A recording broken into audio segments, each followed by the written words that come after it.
Hello बच्चों, हम कर रहे हैं सीबीएसई के कॉम्पिटेंसी बेस्ड क्वेश्चंस जो कि सीबीएसई के क्वेश्चन बैंक से लिए गए हैं।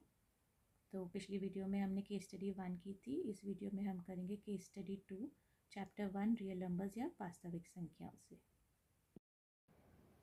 अब केस स्टडी 2 में क्या बोल रहे हैं, और seminar is being conducted by an educational organisation. किसी शैक्षिक संस्थान ने कोई सेमिनार कंडक्ट किया है। वे पार्टिसिपेंट्स कि उसमें जो भाग लेंगे वो क्या होंगे, एडुकेटर्स होंगे, टीचर्स होंगे अलग अलग सब्जेक्ट्स के। The number of participants in Hindi, English, maths are 60, 84 and 108।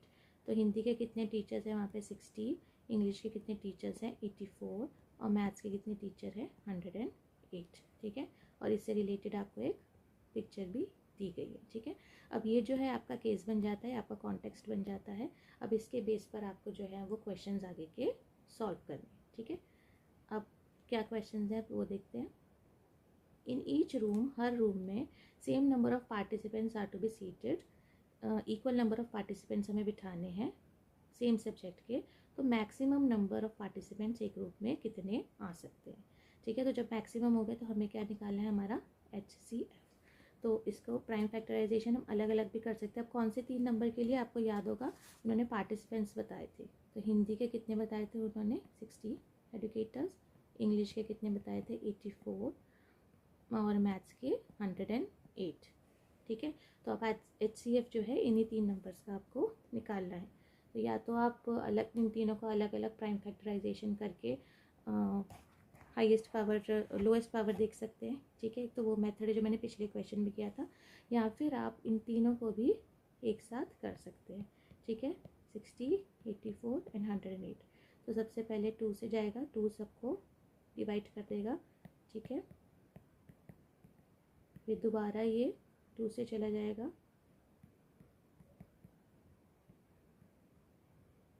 ठीक है, अब ये 2 से नहीं जाएगा, अब कौन से टेबल से जाएगा 3 से।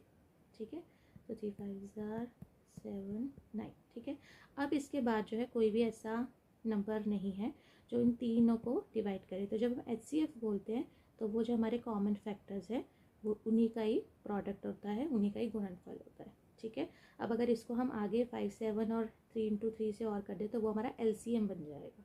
ठीक है, तो इसको अगर हम सॉल्व करें 2 इंटू 2 4, 4 इंटू 3 12, तो हमारा HCF कितना आ जाएगा 12। सो इसका ऑप्शन बी जो है हमारा आंसर हो जाएगा। ठीक है, अब क्या बोल रहे हैं, what is the minimum number of rooms required during the event. Minimum number of rooms हम कितने रखेंगे। ठीक है, तो अभी हमें पिछले उसमें पता चला कि हमें हर रूम में कितने लोग मिनिमम लोग बिठाने, मैक्सिमम लोग बिठाने 12 लोग। ठीक है, तो हिंदी में हमारे टोटल पार्टिसिपेंट्स कितने थे 60 और एक रूम में कितने बैठा रहे हैं हम 12।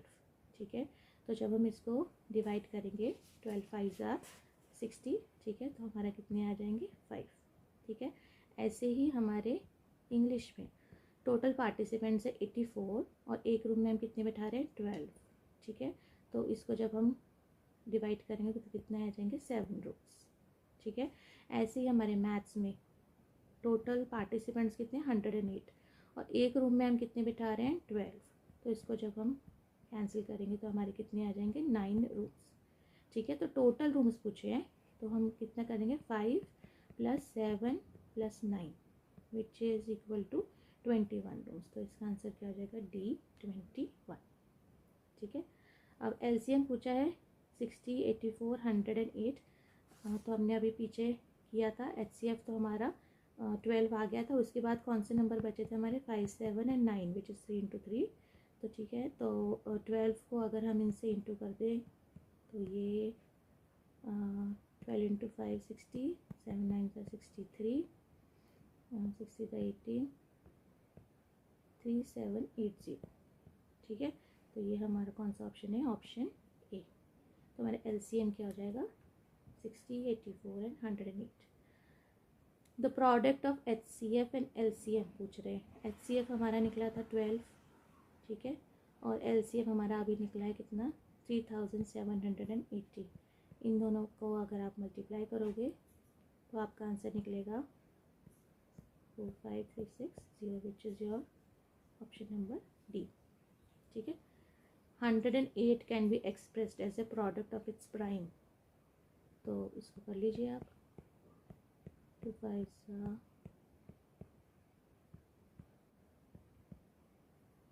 थर्ड ऑप्शन, ठीक है, D option, 2 raised to the power 2 and 3 raised to the power 3। तो ये था हमारा सेकंड केस स्टडी के बेस के ऊपर 5 क्वेश्चन, ठीक है।